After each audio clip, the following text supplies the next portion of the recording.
Hey everybody, it's Kelly here. We are back for another episode of Millie's Baseside Chats, where we are live streaming to bring some calm to the chaos of your PCS or just in general of your military life. So every week we bring on experts, duty station experts, topic area, subject matter experts to discuss topics that we're hearing you talk about.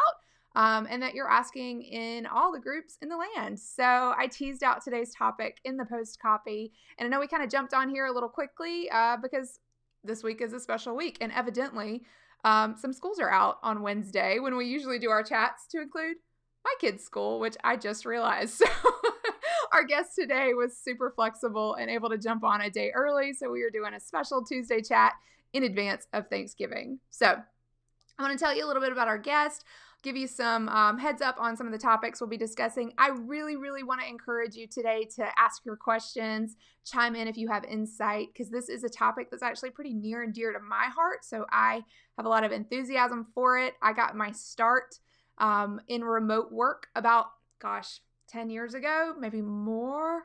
It's been a minute. So before it was even really like a thing.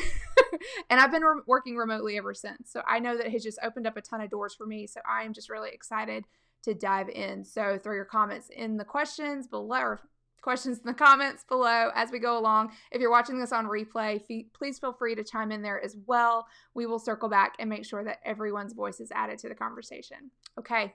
Today, you guys, I have April Wilhelm, joining us. She is coming over from Stay at Home Profit. It's her website where she has a ton of resources for virtual assistant career paths. So if you are interested in getting involved in remote work, she's your gal. She's a Navy spouse stationed out in San Diego. So we're going to ask her some questions about being stationed on the West Coast as well. Military brat and mom of two. So everyone, please welcome April Wilhelm. Hi, April. Hey. Hey. Thank you so much for having me. You are so welcome. Thank you for being so flexible. I really appreciate that. But I guess it's kind of all in the day in the life of a military spouse, right? Yes, it is. I feel like that's like my new middle name is flexible and oh my God. Go with the flow. Totally. April, take a second and tell everyone kind of your story. Like how did you come to find yourself as a military spouse? Let's start there. You know, it is so funny because I was a military brat. My dad served in the Marine Corps for 22 years. And I remember swearing up and down, 16-year-old me, I will never get married to anyone in the military. I would never do anything with the military. This is such a crazy life. Who signs up for this? Yep. You have to be crazy. And here you are.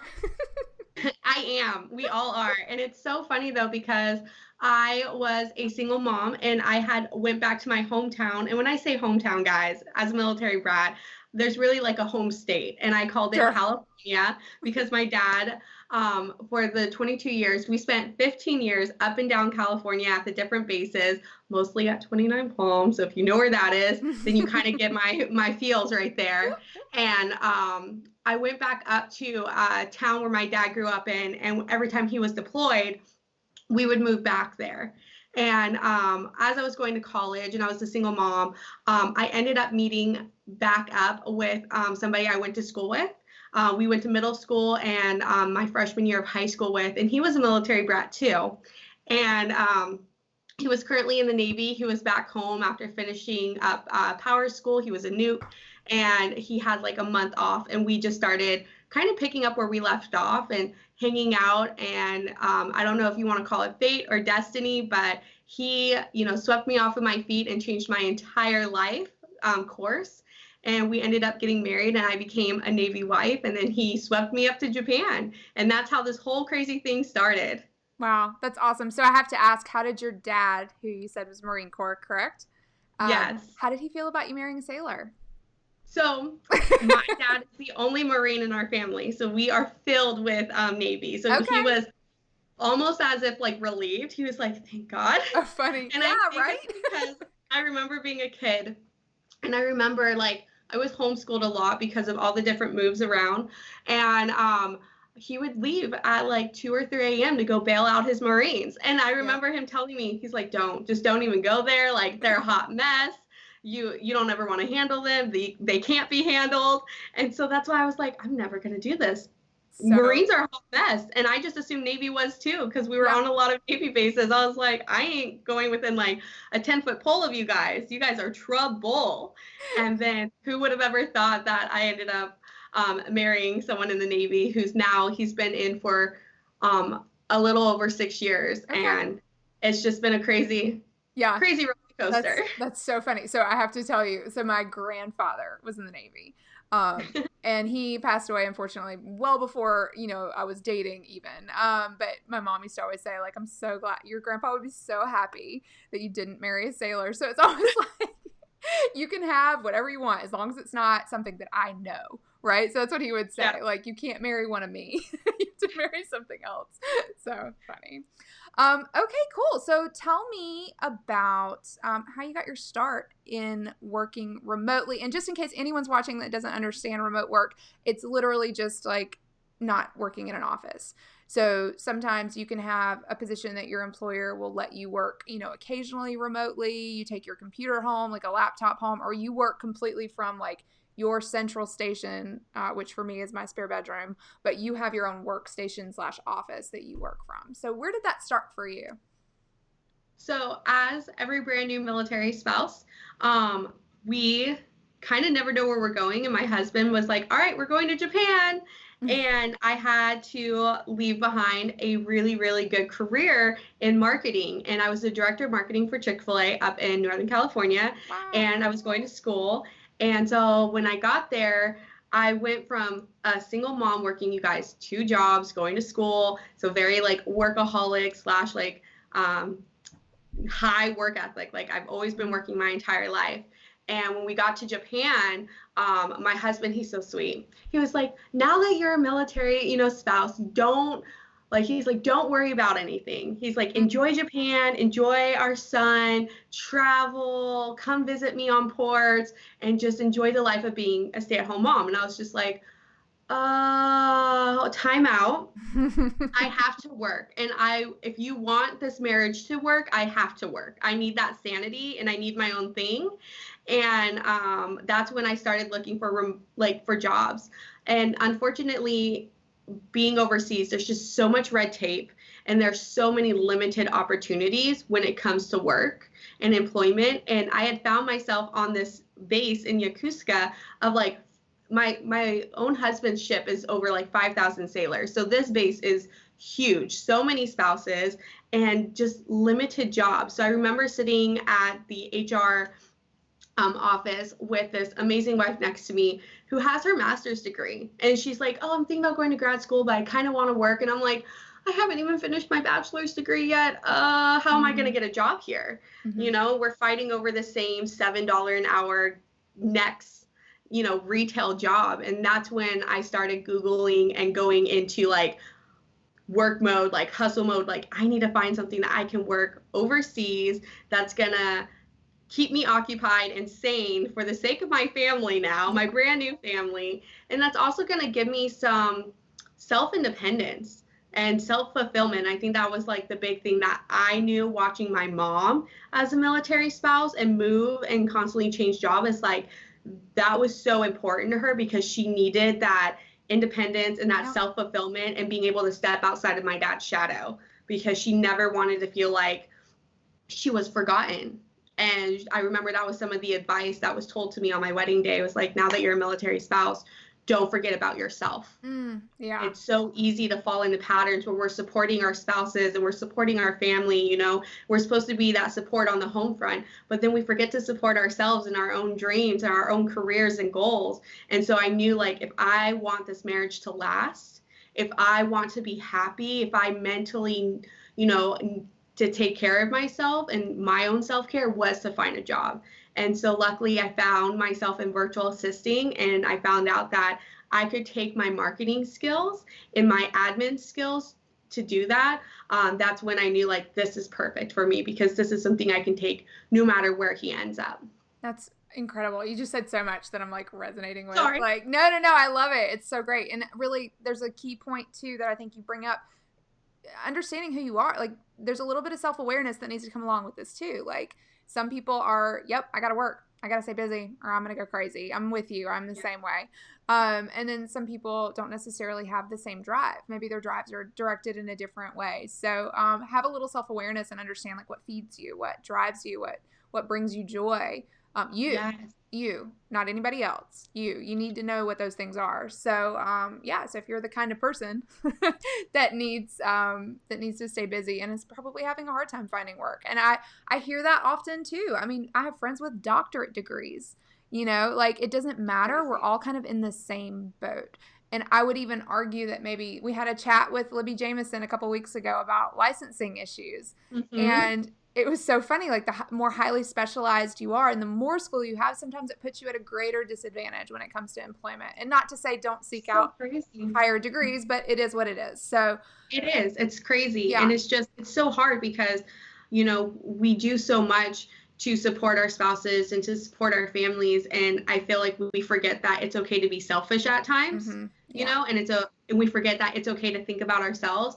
And when we're already at a disadvantage naturally, whether you're overqualified or you're underqualified and you never can be at that sweet spot, Mm-hmm. we feel like, well, what's the point anymore? What's the point to have dreams and hopes? We just need to wait until it's our turn. And I hate hearing that from other military spouses. I'm like, your turn is right now. Yeah. Your turn is today, not tomorrow. It is today.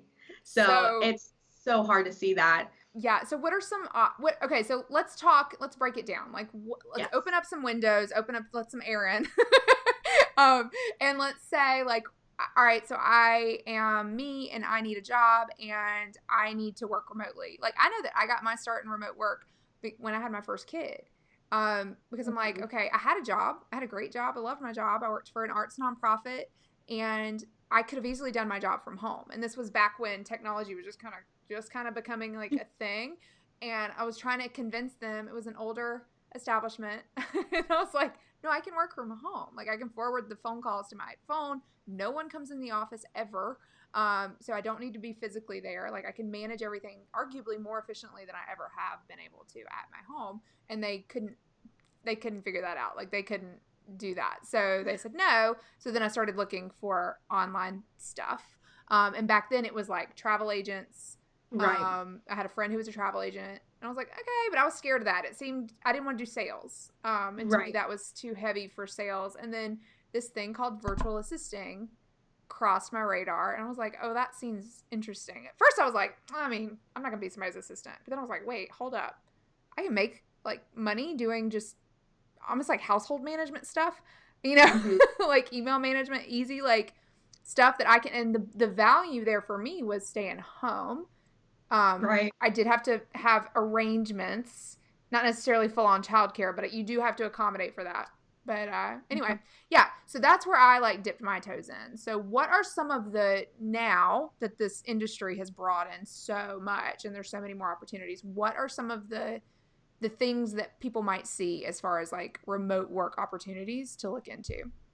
Definitely. And it's so funny because, kind of like what you said, working from home and working remotely before used to be a privilege. It was something that you worked up to, that you had to build up trust with the company. Yeah. Now, companies are looking for people willing to work from home, people who want to work from home. And it's absolutely 180. And you can do things, and what a lot of people see now are social media management. I mean, the internet, Facebook, Instagram, they're huge right now in marketing, and companies need to be on all platforms now. I mean, when was the last time any of us watched actual TV? Usually it's Hulu, it's Netflix, it's Disney Plus now, so they need new avenues to advertise to their customers, which is social media. And then as well as administrative stuff, a lot of people have that same concept. They're like, oh, I don't want to be someone's assistant. And they think about all those movies of like fetching coffee, and they're like, how am I going to do this virtually? And really, when it comes to virtual assisting and administrative side, you're doing calendar management. My first job as a virtual assistant, I did all of her family's Amazon shopping, which I thought was so cool back then, because I was like, I'd love to shop on Amazon. If you're going to pay me $15 an hour to do your shopping, to answer your emails, to color code, which I love to color code, your entire life, like done. Like, this is like the best thing ever. And then you can go into more in depth. Like I love marketing, so I Mm-hmm. do strategy, I do Excel sheets, I do business management.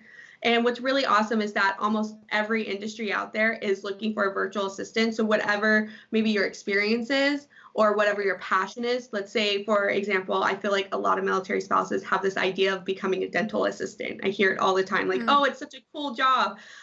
Dental companies and they all need virtual assistants as well, whether it's billing and coding, transcription, whether it's email management, social media management, paid advertising, whether it's just customer service. Same thing with the restaurant base. Maybe you've been a server your whole life and you haven't gone to college yet, or you're in the middle of going to college. Tons of restaurants, and even like I said, Chick-fil-A, I was the director of marketing. They are hiring virtual assistants to do a lot of their advertising, to follow up with customers who maybe had a bad experience at different locations and things like that. And even going into like video editing and podcasting editing and audio editing and things like that. If you can think of an area or a niche of someone that has a business that you would want to work in, there are so many different avenues for remote work to get into, that it's all about assessing your own skills and your own passions and then reaching out and going and getting it. Yeah, and honestly, I want to say, like, it's so much more than that too. When you develop relationships with people, you literally are crawling inside their brain. I see Jen watching. Jen, you know I'm talking about you right now because Jen, you're in my brain.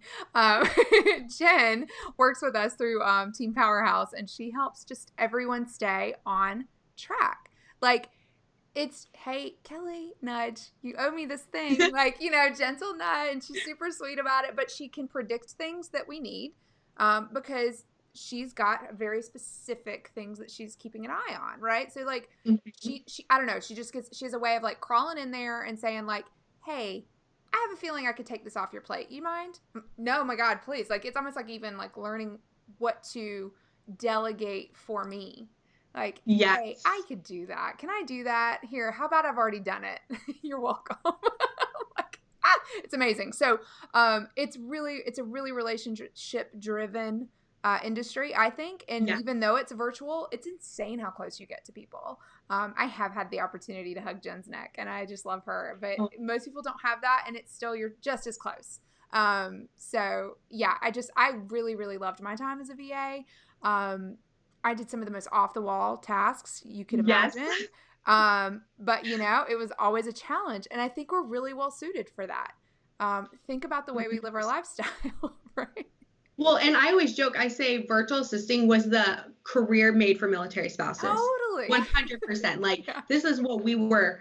As soon as we signed that marriage license, I am telling you, there is something that gets pumped in the air. We breathe it in and we are just changed. And we become the most self-resilient, self-identifying, organized, like even in the most like crazy way organized, because I always joke, I'm the most chaotic but controlled chaotic person out there because of the military has taught me how to do things like that. But we gain all of these skills, and they're not just hard skills. I'm not saying we learn, Facebook Messenger because we're always, that's how we contact our spouses and Skype and things. We learn all these amazing soft skills that employers are like, oh my God, thank you. Thank you for having compassion. Thank you for thinking outside of the box. Thank you for seeing something 10 miles away and knowing how to already overcome that, because that's what we're taught. And that's what we are. And being cool under pressure, right? Yes. Like the military throws us into the deep end. It's like, good luck. And only like the fit like survive. I feel like employers are like, thank God they did that, because now we don't have to. We know that you can get through everything. So I feel like this career was definitely made for military spouses, and it really picks up on all of our soft skills that we all naturally have. So we don't have to go out there and get degrees or get, 10 years of experience and stuff. Like, this is something that we woke up and we're like, you know what? We got the experience. We got thrown into the ocean, and now we're ready to survive and help other companies survive as well. So how would one, if they were interested in pursuing this line of work, I remember finding it hard to figure out where to even get started. Like, so I feel like there is an element of training that you need to have, right? Like, you can't just say, hey, I'm gonna be your assistant, because the deal is most people that will be your clients do not know how to use you. 100%. right? You have to understand, like, how are you going to be an asset to them? Mm-hmm. Because that's like the basic of the basic. You need to be able to walk up to somebody and be like, I'm going to be your VA and this is why. I'm going to do X, Y, and Z. I'm going to control the situation. I'm going to be your right-hand person and you are going to pay me this amount of money because I'm going to take all the stress off of you. Love it. And that's literally your pitch. And that's literally what you have to learn and understand your skill set, because not every VA task you're going to want to do and that you're going to be good at. So you need to know exactly who that ideal person that you're going to connect with and you're going to have a good time with and have that work-life balance as well. So I feel like the hardest part is, where do I start? And the biggest place to start is find a community. I have a community, Stay at Home Profit, on a Facebook group, and we talk about how do you build out your skill set? How do you find if virtual assisting and working remotely is for you? Because not everyone can work remotely. A lot of people can't work independently. I feel like as military spouses, we definitely can. And it's something that we're so used to, is having that independence and being able to see a to-do list and go ahead and accomplish it. But when you're starting out, you want to make sure that you surround yourself with the right people, that you get the training on your soft skills, and you get the training on how do you build out a resume? How do you turn your past experience, your past education into a virtual assistant role? And that's going to be the biggest starting point. Do you have thoughts or opinions on joining a firm or looking for a firm versus just going out on your own, essentially as a freelancer? It's going to be your goals. Here's the thing about, and here's the biggest difference. Do you need somebody to tell you what to do? Somebody who's going to control the situation? Do you want to take out the equation of it all being on you? Because if so, then go out, work for an agency, go work for a firm, go work for a bigger company who maybe has virtual assistants already. And that's great. But if you want more flexibility, if you want to be the one in control calling the shots, if you're the one who wants to pick your own clients and know, like, I connect with them and essentially have all the control, then you're going to want to step out and do it on your own. And here's the great thing about that. And people get really scared. They're like, I don't want to own a business, April. I don't want like this huge thing. I want to make X amount, on the side a month, like a part-time job. Freelancing is amazing for that. You don't have to go out and be this big business and, have all these things. You can go out and make a couple $100 to a couple $1,000 a month easily working part-time and working with 2 or 3 clients and calling it good, or working with one client. Right. My first client paid me $15 an hour and it was 30 hours a month. And it was fantastic. And I was like, oh my God. And then the second and third month, I was making up to $5K months working with 3 clients. And that was it. And I was still only working about 30 hours a week. So still part-time. I get to work. I was living in Japan. So I was working morning, got the whole day off, and then to spend with my son, and then night. Wow. And that was it. I just split my hours like that. And it was great. And I worked with people who I enjoyed, and only the tasks that I enjoyed. And that's also something you have to prepare yourself for if you're working with a firm. It's like working for a company right now at a 9 to 5. Do you get to be in charge of every single task that gets handed to you? No. I mean, I remember working as a waitress. I loved customer service. I loved taking orders, but I hated prep. I hated cleaning the bathrooms. I hated helping out the busser. Like, there was tasks that I didn't like that I had to do because it was part of the whole job under the company. But as a virtual assistant and working by myself, I didn't have to do that if I didn't want to. Yeah. If a client asked me to do something I didn't want to do it, I could say no. And it was great being in control and having that freedom to be like, I only do my zone of genius.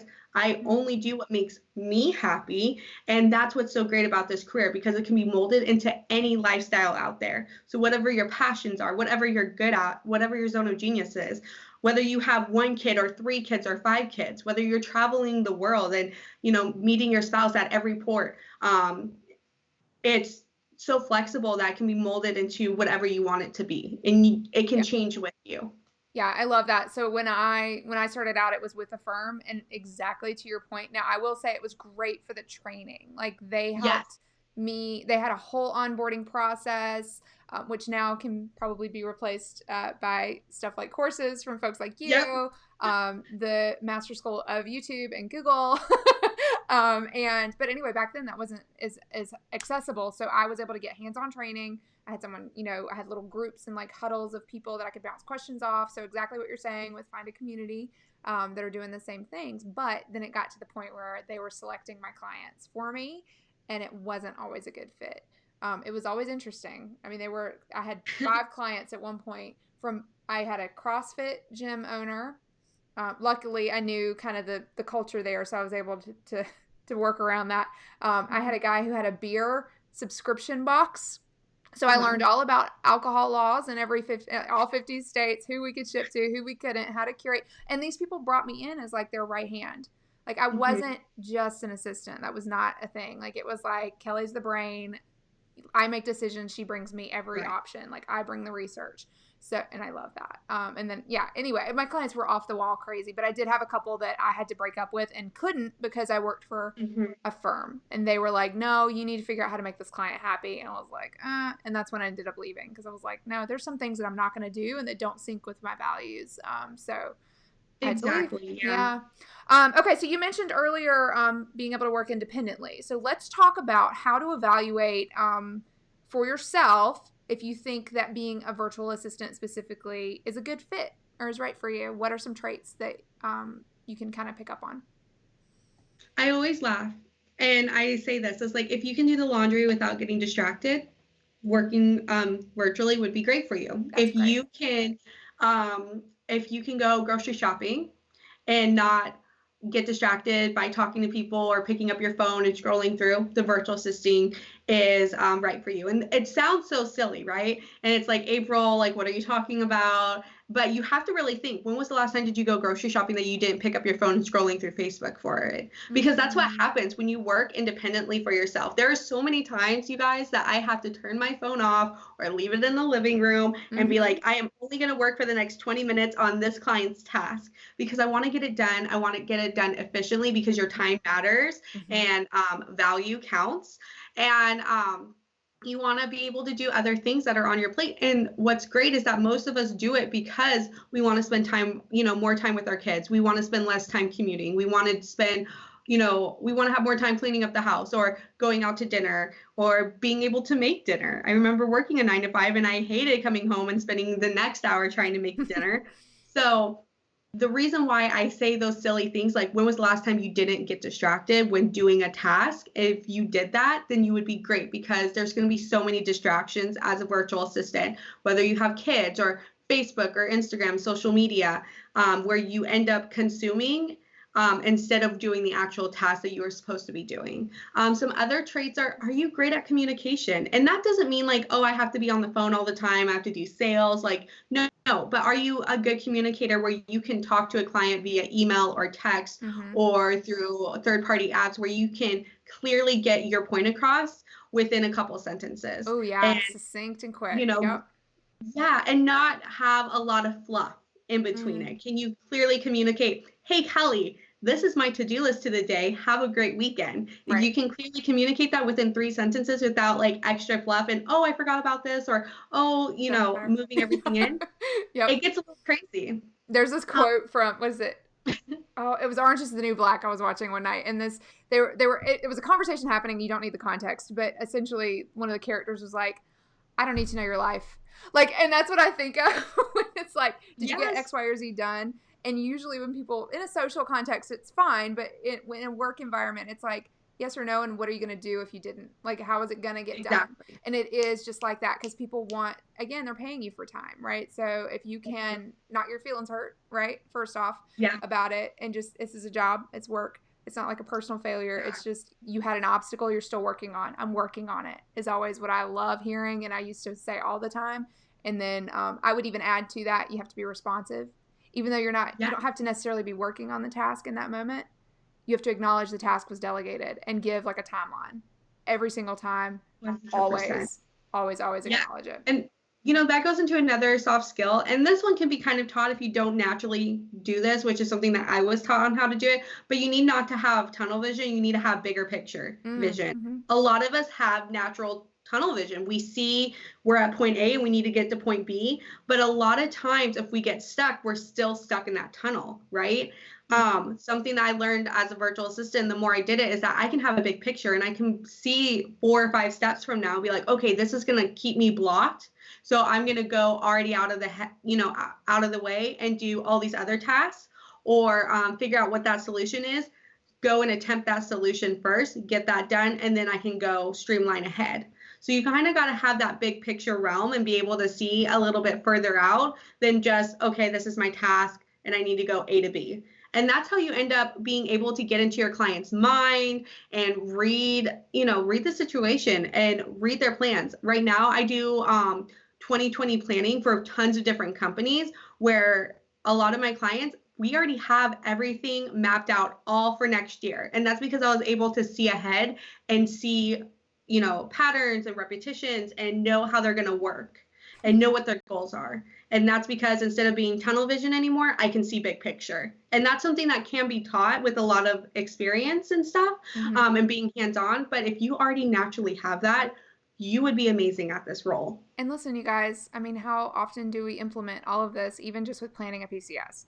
Like, if you just think about the correlations, it's insane. Like, you're doing this for your family anyway. And again, there's a ton of growth in it too. Like, so it's a great way to, I think, to get your foot in the door with either a person as like an executive or personal assistant, or also a company that has potentially more opportunity for you to grow into bigger roles and explore your niche. Yeah, again, if you're social media, if you're into marketing, if you're into, travel. I used to book a ton of travel. How much travel do we book, you guys? Oh my God.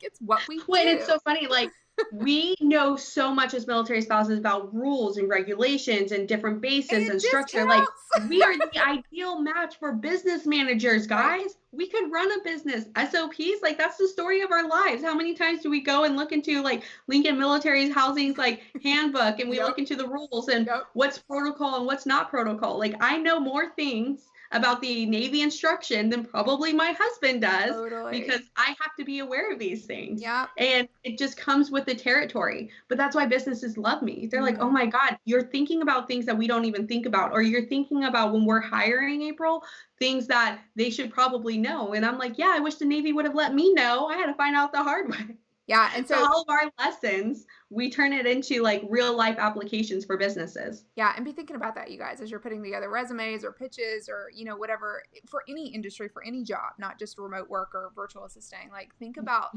your experience in terms of these fights that we fight, and in terms of the boulders that we move out of our way on a daily basis.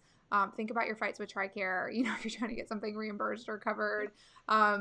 Just navigating a PCS in general. Like, think about what an asset you'd be to any kind of relocation division of any big company. And I bet you they have remote work opportunities now. And that's what's so exciting too, is that a lot of these larger employers, especially the ones that are in collaboration with the folks over at like Hiring Our Heroes, that are doing a ton of work to educate employers, big employers, on why to hire military spouses, and also to have remote opportunities available to us. It opens up so many doors and so many avenues. So go ahead and start kind of wrapping your head around the expectation that there is remote work out there for you, instead of like, it's nothing there. Like, go ahead and kind of expect it. And if people come to you, or an employer says, no, we're not going to let you work remotely, it's 2019. Like, why not?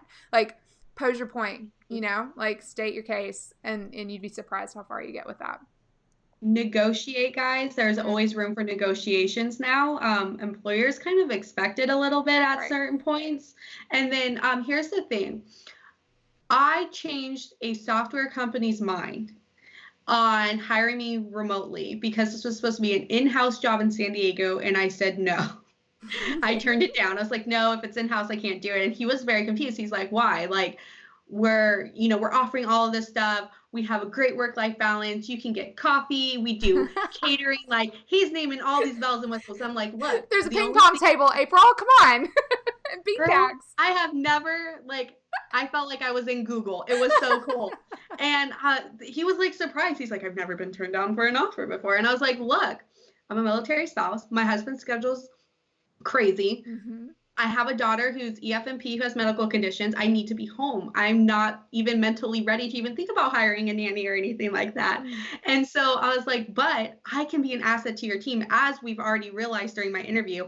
And I gave him the option. I was like, this is what I can come to terms with. I can pop into the office once bi-weekly and I can work remotely by this. We can do Zoom calls with the team. And I can create a project timeline for you of everything that I can get done within the next 3 months. I signed a 12K contract that day. Nice. And I was able to, within the next week, come in with this project timeline. I'm like, here's my check-in days. These are when the tasks are going to be done. This is when everything's going to be done. It's almost like planning that PCS trip a couple months out.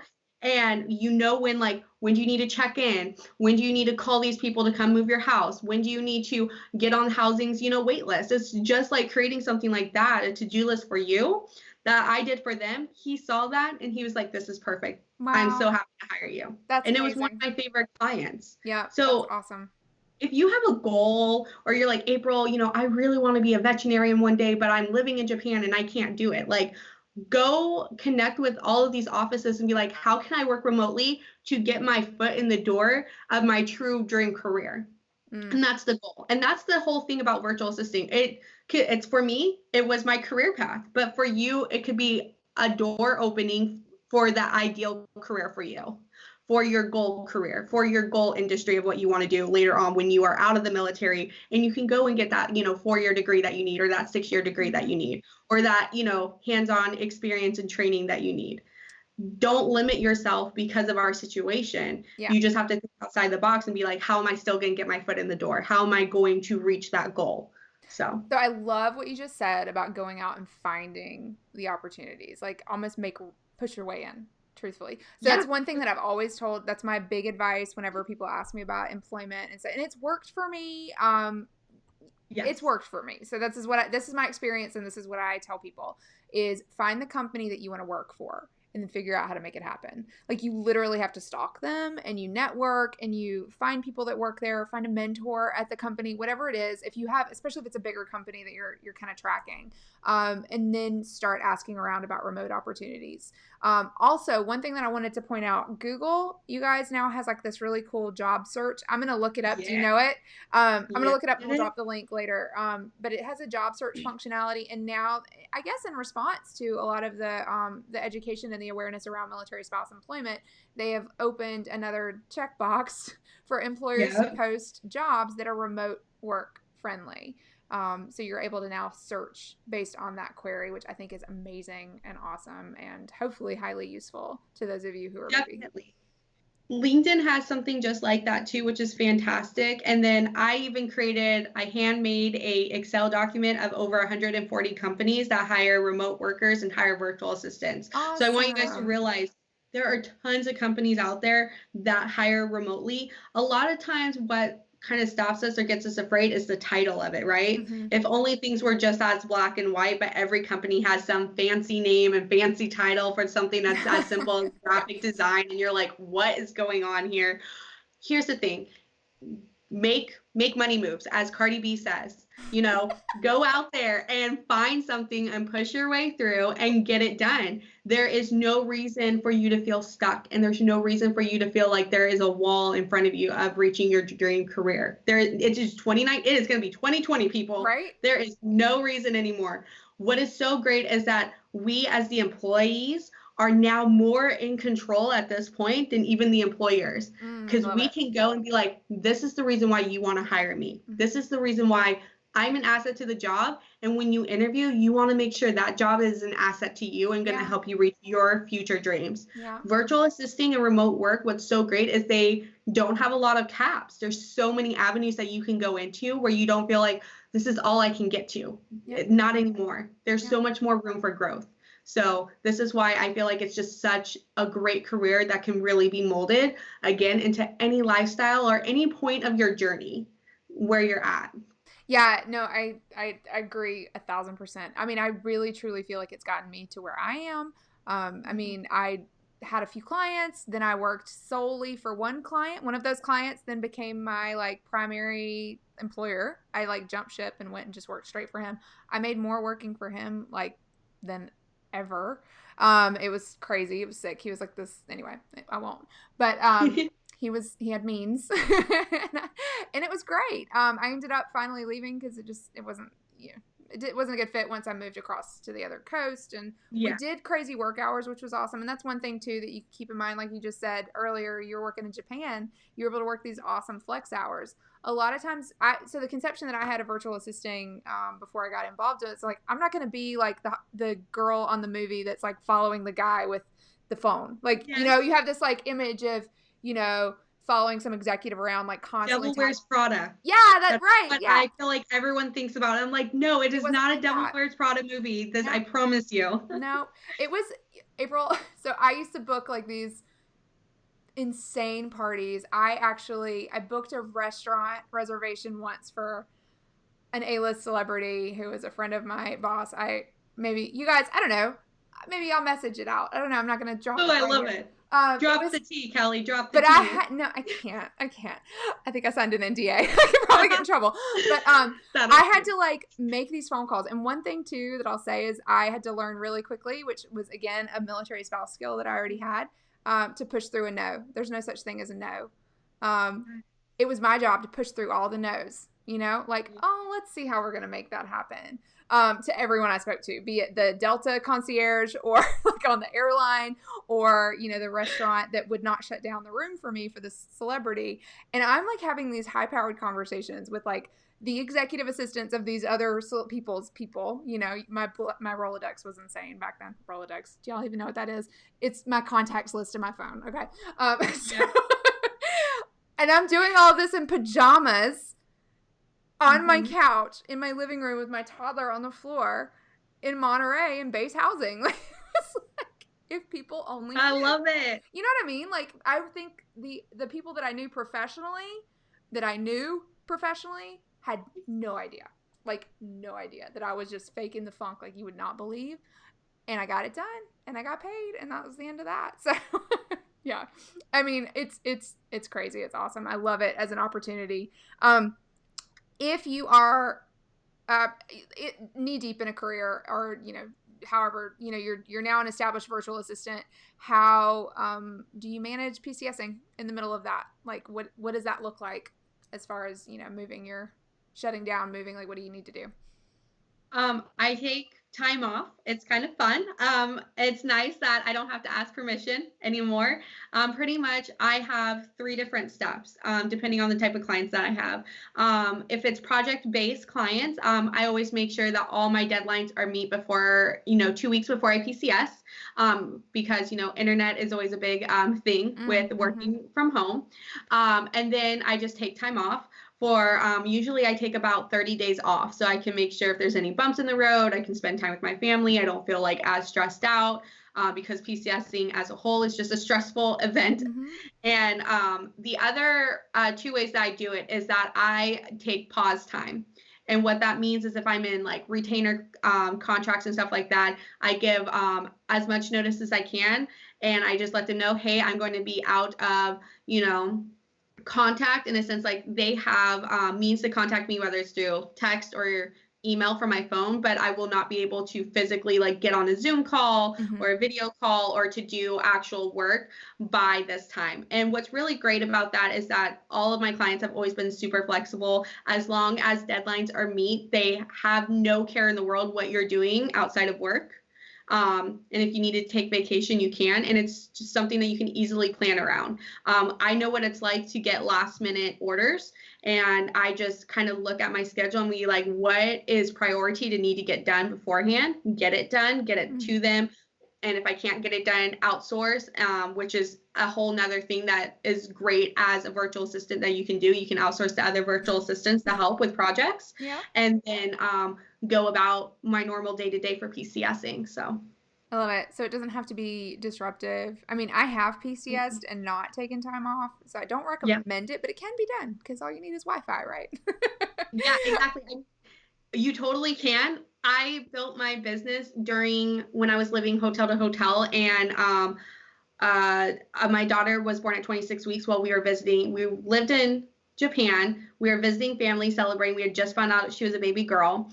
And the day before we were supposed to fly back to Japan, we were traveling from Sacramento to San Diego. I went into labor on the freeway. And again, she was 3.5 months early. And so she had to stay in the NICU for 3 months. And we were bouncing from hotel to the Ronald McDonald House. And we were in Pasadena, where we've never been before. And we were dealing with my husband trying to stay physically here and not have to go back to Japan. We had my 5-year-old son who was missing a portion of kindergarten. So we were trying to enroll him in a school locally. And I was still working during all of that. Wow. And I was still able to realize for my sanity. And again, it was such a traumatic event in itself, giving birth so early, and having my daughter in the hospital, that it was a safe haven for me. Having remote work and being able to dive into my business really helped my postpartum depression and gave me back my identity. And I was able to go from, full time to only working 5 hours a week and getting paid $600 to $1,000 a month just doing that. And doing just virtual work from my computer, that when I was at the hospital or when I was at the hotel, that I could do. So it's definitely doable no matter what life puts you through. Like, if I can get through it and I can build a business from from a NICU room, you guys can do it from a PCSing, from the Navy Lodge, from a different PCSing duty station, from traveling, to Bali, or following your spouse support schedule, whatever it is, you can still do it. It is all about molding it into your lifestyle and where you are at in your journey. Yeah, I love it. I think it just speaks volumes to the gumption and the perseverance and the grit that I think we all kind of have innately. So tap into that, you guys. There are some awesome opportunities out there. I want to just thank you so much, April. And also let everyone know that you can find April's, all of the resources that she's mentioned. So she has a course out for, it's called Virtual Assistant Secrets. And it will help kind of give you the dish on how to get started. It's at stayathomeprofit.com. That's her website. So be sure to check that out. And then also hook up with her on socials. Yeah? Yes. I've got her tagged in the comments. So if you guys have questions after the broadcast, please throw them in the comments. Jen, I want to thank you for watching and chiming in. You were like my favorite EA on the planet. Mwah. Thank you for watching. And anything else you want to leave our followers or fans with, April? My biggest thing, and as a military spouse, is that don't forget about yourself. You matter no matter what, whether you are, supporting your spouse or trying to figure out what you want to do, whether you're a brand new spouse or a seasoned spouse, your dreams, your career, your ambitions all matter. So don't let your circumstance or your title as a military spouse stop you from that. Oh, could not have said that better myself. Thank you so much. All right, everyone. Thanks for joining us today. I want to say thanks one more time to April Wilhelm for joining us and having this super fun conversation. I loved being a VA. It was really fun. I learned so much and had so much interaction and exposure with some of the most random people on the planet. It was awesome. So if it's something you're interested in, I would definitely encourage you to explore it. Be smart about it and tap into people that know the road and know the ropes so that you can not have to reinvent the wheel for yourself. So be sure to look into those resources.